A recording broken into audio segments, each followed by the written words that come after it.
memiliki 1000 alasan untuk menunda. Orang sukses selalu punya 1000 jalan untuk meraih cita-cita. Masih bersama saya Mary Riana, kita mungkin, kita bisa melampaui batas kemampuan kita. Bersama kita bisa, I'm possible.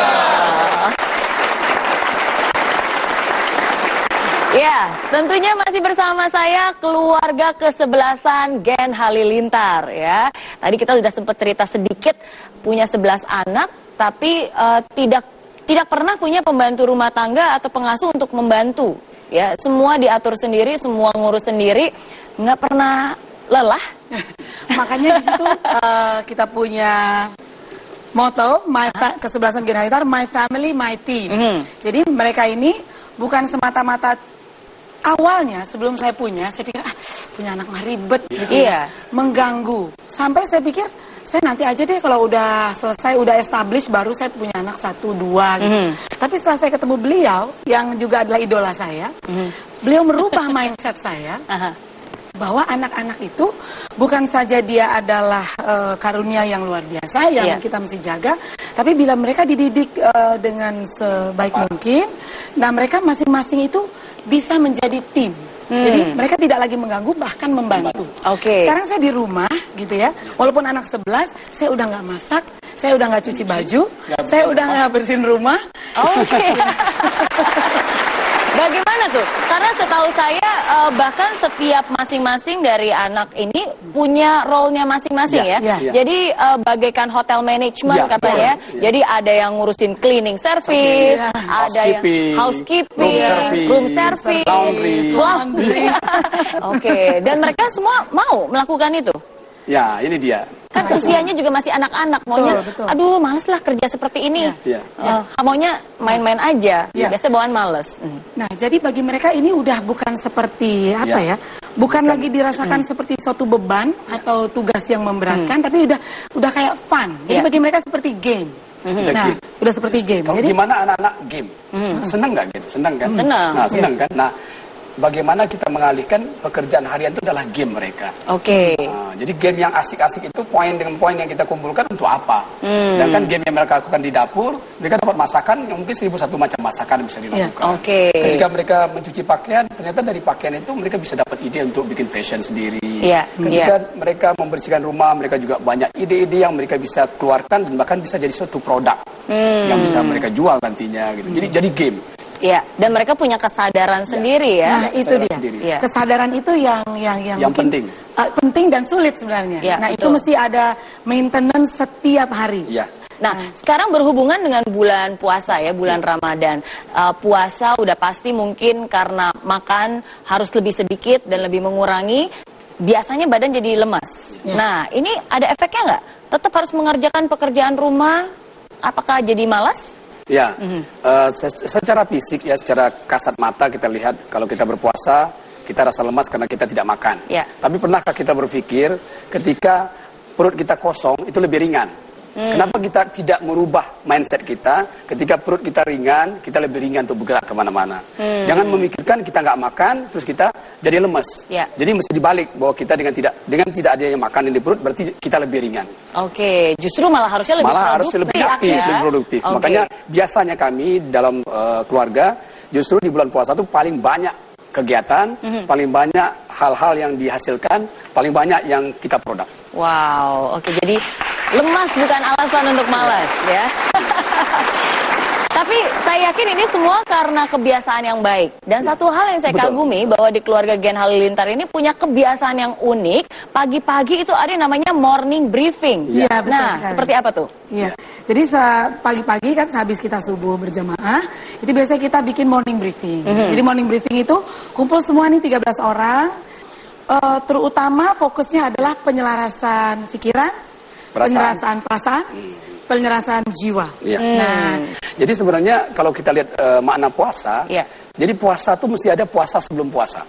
Puasa sebelum puasa? Maksudnya apa? Jadi gini, coba seandainya orang pemain bola, nggak pernah latihan, langsung tanding, bisa nggak? Jadi susah puasa, ya, staminanya belum up. Jadi dalam 12 bulan, itu sebulan itu pertandingan. Nah seharusnya dalam 11 bulan itu kita udah puasa.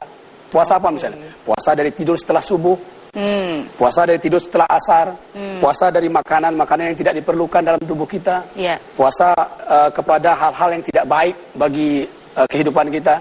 Nah, kalau kita udah puasakan itu semua, bukankah itu yang kita puasakan nanti di bulan puasa? Betul. Nah, kalau kita masuk pertandingan ya tinggal main gitu.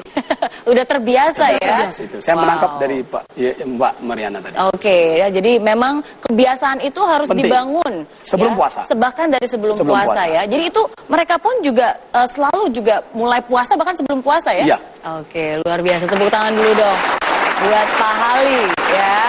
Tapi tadi Pak Hali sempat berkomentar ya, kebanyakan orang biasanya habis sahur, terus bawaannya udah tidur dulu deh, gitu kan. Itu. Nah, padahal itu harusnya gimana cara mengatasi supaya kita nggak melakukan hal itu. Padahal sebenarnya hal itu justru akan membuat kita akan lemas. Iya, itu bikin lemas juga. Kemudian di situ juga ada rahasia, di situ akan ada kepapaan rezeki. Oke, jadi kalau tidur setelah subuh, itu kita akan jadi papa dari segi rezeki. Rezeki itu macam-macam. Bisa dalam bentuk ilmu, perasaan yang tenang, perasaan jadi galau, atau dari segi harta sekalian. Makanya kita tidak membiasakan. Coba lihat ya, kita pagi hari. Coba pagi hari seger gak? Kalau bangun tidur fresh, segar kan? Nah, ketika kita seger, jangan gunakan untuk tidur. Kenapa segar mesti tidur? Seharusnya waktu kita fresh bangun tidur, kita lakukan kerjaan yang kemarin kita nggak bisa lakukan. Kadang-kadang tengah malam kita sudah mentok, kita sudah buntu. Tapi ketika setelah subuh ketemu tuh jalannya.